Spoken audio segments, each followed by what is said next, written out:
essence and time is money, normally we get short speech slots. And here I have the benefit and advantage of having a very, very long 25 minutes. So let's make the best use of it. So to begin off, let's start off on a wonderful note right now. Okay. What am I doing here on a Sunday morning? I mean, all the clubs that I'm a part of are all meet in the afternoon and the evenings. For me, it is pretty unusual that you guys start off at 8 o'clock in the morning, which is such a wonderful thing. And all of my family members were looking at me like this when they, got up early in the morning and finished everything and got ready. I said, "What the hell is wrong with you on a Sunday morning?" Well, I said, "It's Toastmaster." And just yesterday, I was attending another meeting at Kerala Toastmasters, and they were saying, "Are you one of those crazy Toastmasters who takes off time at any point of a day or night to attend Toastmasters?" And I say, "Yes." Because when you're attending meetings anywhere in the world, obviously the time zones don't necessarily match. So here I am, right? So I hope that I keep you awake like this during the 25 minutes. And for that, if you keep your videos on, I'll know whether you're like this or you're like this. Okay. So let's get into launch into what I'm going to talking about as it is. So I spoke about a personal trajectory, right? Of a new trajectory of personal growth. Now, when you really look at that, we need to have a foundation to where we can base our concepts of new trajectory from. And to draw up the concepts that I have for my talk today, I've gone back thousands of years into the Vedas, into the Indian philosophy that we really had. And I'm sure some of you are aware, or most of you are aware, that if you look at Indian philosophy has the four ashrams, right? In terms of how you live your life. Anybody aware about the four ashrams? Anybody wants to tell me? You can unmute yourself and tell me the four ashrams in terms of how you live your life. Balya, Brahmacharya, okay, Grihastha. Very good. I forgot the last one. Vanaprastha. Vanaprastha. Okay, somebody missed out one thing in between. So Brahmacharya and is the same phase, the 0 to 25 years, right? So you're right about that, right? The second one you got, the third one you got, and there is a fourth one also. Let's understand this and go through that right now. What are the four ashramas that you really have? This is when you live your life in an entirety, you start off as a brahmacharya. That is the 0 to 25 years of your life, you are a brahmacharya. And then subsequently what really happens is you have the grihastha ashram. Then after that you have the vanaprasthashram, and then obviously the last one as it is, right?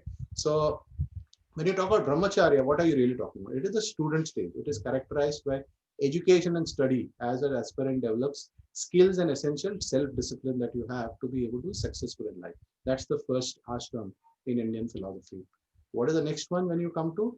The next one when you come to that is the grihastha ashram, right? So in this is called the householder stage.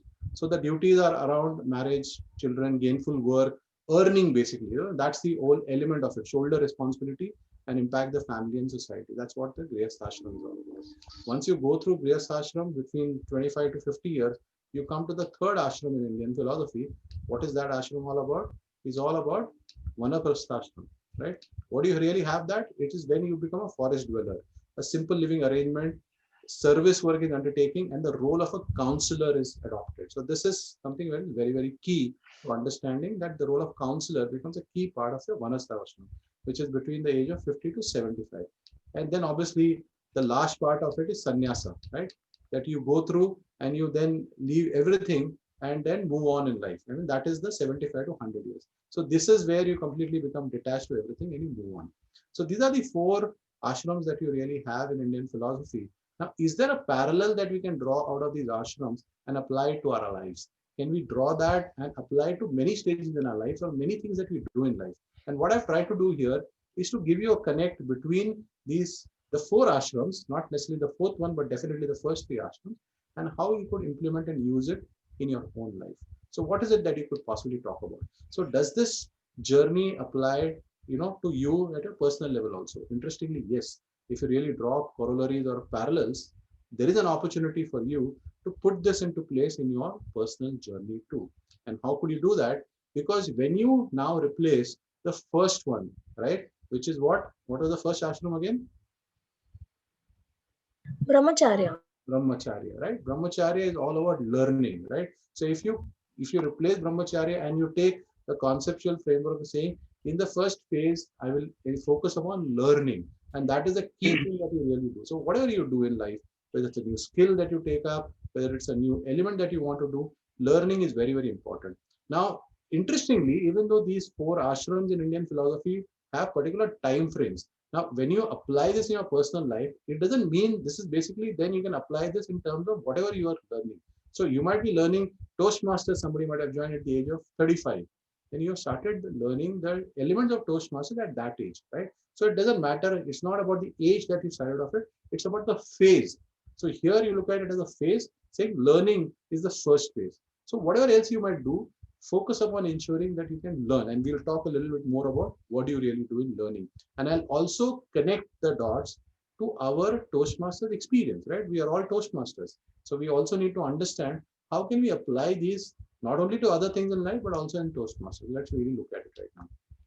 So the second becomes earn, right? The first is learn. The second becomes earn.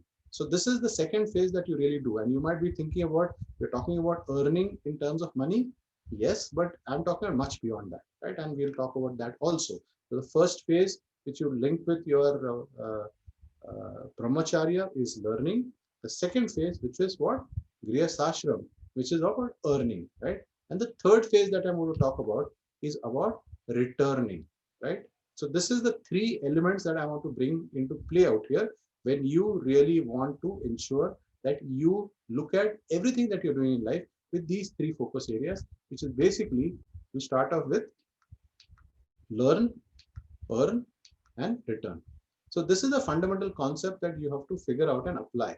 Now, I'm going to leave out the last one because that is not applicable to us, because interestingly in life, you can apply this as a cycle and keep going in the cycle at every point of time. It doesn't mean it begins in one place and ends in one place. You could actually, including in Toastmasters, we all know that even if you complete one path, you go back again, you do the second one, you have a third one, you have a fourth one, you have a fifth one, you have all of 11 paths on there. So you can always go through these phases and go through it again and again, not only in Toastmasters, in anything else you do.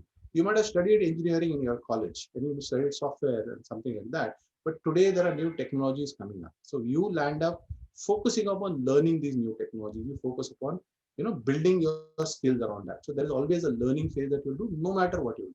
Whichever way, that whichever part of life that you can never say that I have finished learning. In the same way, there is an earning and there is a returning. And we'll talk about all of these three concepts and how you could possibly apply it in your life. So when you say learn, let's understand what is it that you're really learning and what do you have to focus upon when you're talking about learning. The first focus you have to do when you're learning is to focus upon the foundation. Now, this is something akin to a lot of the older Toastmasters will remember we had a CC manual, right?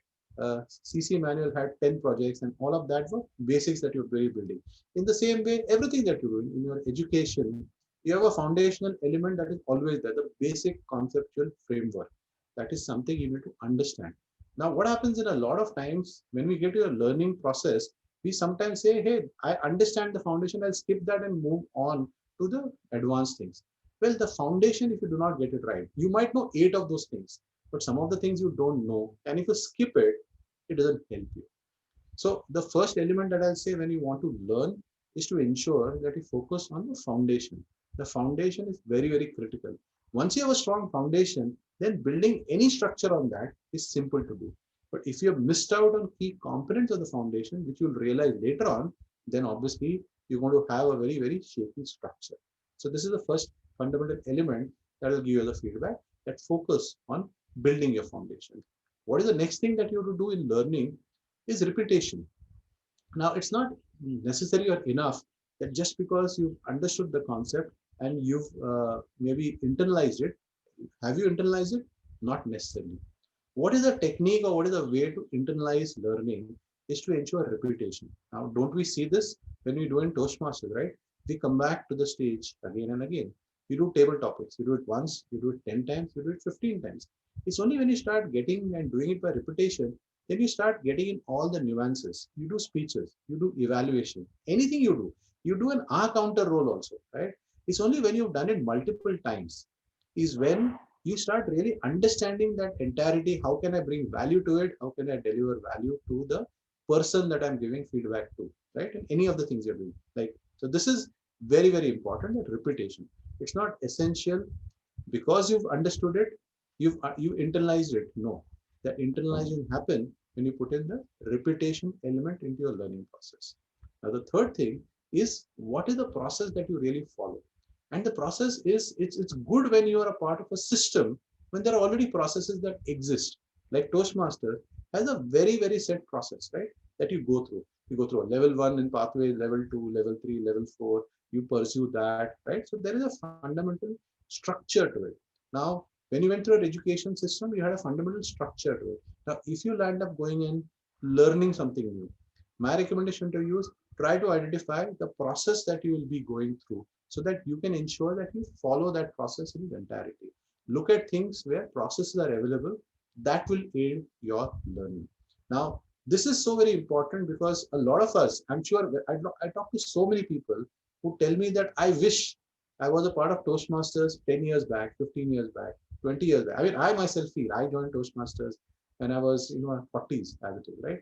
Now, obviously, if this was something that was available to me in my 20s, I'm sure it would have been a different story right now. I mean, the point is, it's not about the story being different. It's all about the opportunity that we have to learn and what do we do out of that. And it's never too late. It's never too early. It's always a good time to start. So I'm going to give you an example of possibly including, I'll delve into Toastmasters itself, right? And take that analysis. So I still remember within Toastmasters journey, you meet so many people. I'm sure you have enough examples at your end in Bangalore. One of the most consistent examples I remember is a Toastmaster who we used to have one of our club meetings at a law institution, right? The Symbiosis Institute of Law that is there in Pune. And we used to have our community club meetings out there. And one day there was a very young 18-year-old kid who walked into that club meeting, and he blew us away when he did his table topics and stuff like that. I was very impressed with how he handled himself on stage. Obviously, being a law student and all, that's a nice thing, but at that age of 18, that was phenomenal. That kid grew up, he joined the club, and then luckily, at that point of time, we also had the pathway guides. That is an option.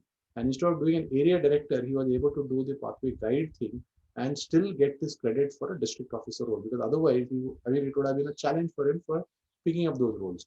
And that really got him to get to his DTM just below at the age of 21, right? He got through to his DTM itself. Now, that's a phenomenal thing to look at. Today, after that, he's landed up going and creating online content. He's making himself visible. He's building upon the skills, right? And he's actually got into the Limca Book of Records as the youngest DTM in India, right? That is something phenomenal. Now, that whole element that came across, that's one example. At the other end of the spectrum, you obviously all of us know examples of people who joined Toastmasters. Later on, they still pursue it and they do that. And this is the beauty of the process, right? No matter which age, no matter where you are, if you are able to put down these elements into your learning, you can achieve tremendous success. So foundation, repetition, and process. Three essential elements to build into your own learning journey. Now, if you apply this to anything outside Toastmasters also, you'll start seeing that you will get an amazing benefit in terms of whatever you're learning. Because the beauty of this system will be that you will grow in whatever you'll do, right? So this is the starting point, that when you want to learn, focus on these three things, and no matter which age, which stage you are in, it won't make a difference. You'll still be able to learn. So this is a beautiful quote that I have. I don't know if it's actually attributed to Mahatma Gandhi, I've never heard of it before, but I found this, obviously our own famous Google is what really throws this up as it is. So, live as if you were to die tomorrow, but learn as if you were to live forever. Because of which learning is a forever process, and ensure that you utilize it no matter which stage we reach in our life. So this is the first part of our conceptual framework, saying when you want to learn, these are the things you focus upon. What goes on after that? After that comes earning. And what do you really see in earning? In earning, it's not about just the money, because money and seems to be a natural outcome of a lot of things that we do in life. But I personally believe that you should create your measurables on other areas and other elements.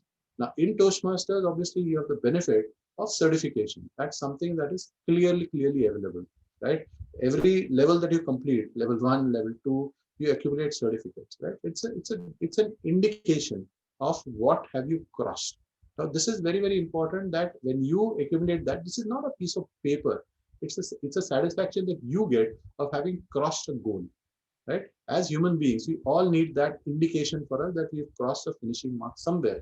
It's not a finishing mark of the entire journey, it's just a finishing mark of an interim stage. So this helps you to ensure that you find that. So when you're earning, this is one element that you really are able to earn out of Toastmasters, right? What is the second thing that you earn? You earn accolades, because at the end of the day, when you add value to whether it is anywhere, right, you'll earn accolades. You have, when you go to a contest, you earn all these kind of trophies that you really earn, right?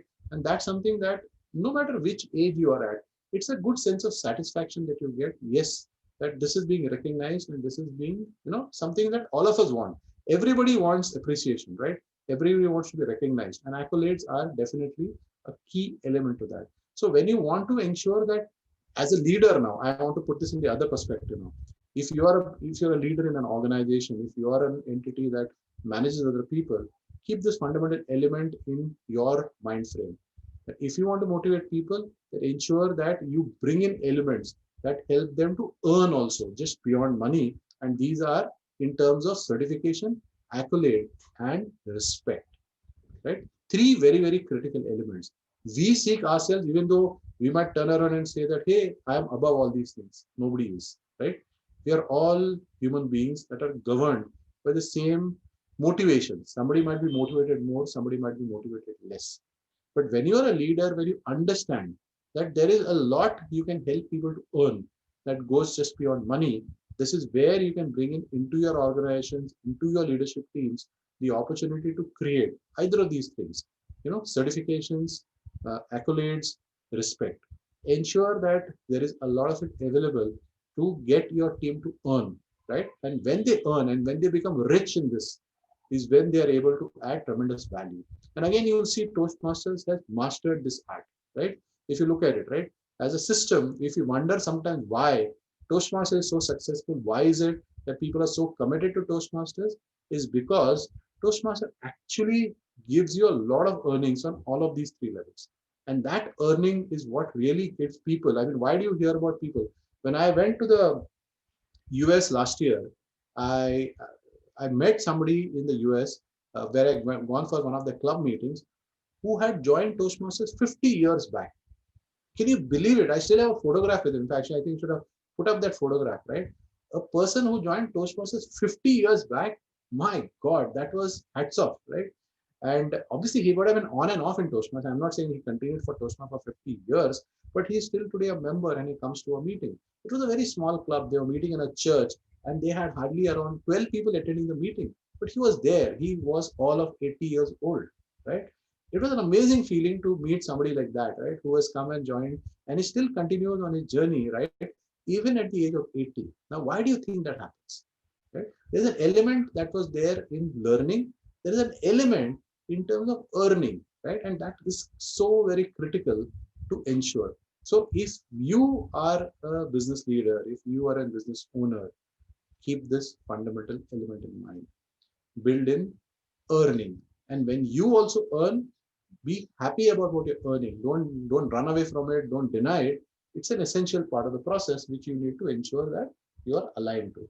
Now, what do we have beyond earning, right? Let's go beyond that. What do you have beyond earning? So an element of earn that you get, ultimately you don't get what you want, you get what you deserve. So when you say earning, right, you actually earn what you deserve. So it's not just about what you want. You get what you deserve, and that is the beauty of earning. And this is why we have to be aligned to ensure that we appreciate it as well as we give a lot of it to other people. But now we come to the third element. What is the third element? We come to return now. Now there's great to earn, learn. There's a great to earn. But if you do not have the third component that finishes off the cycle, what is that return? Now, what do you give in return, right? You give in return, first thing that I say is quality. Now, look at it in a very simple perspective.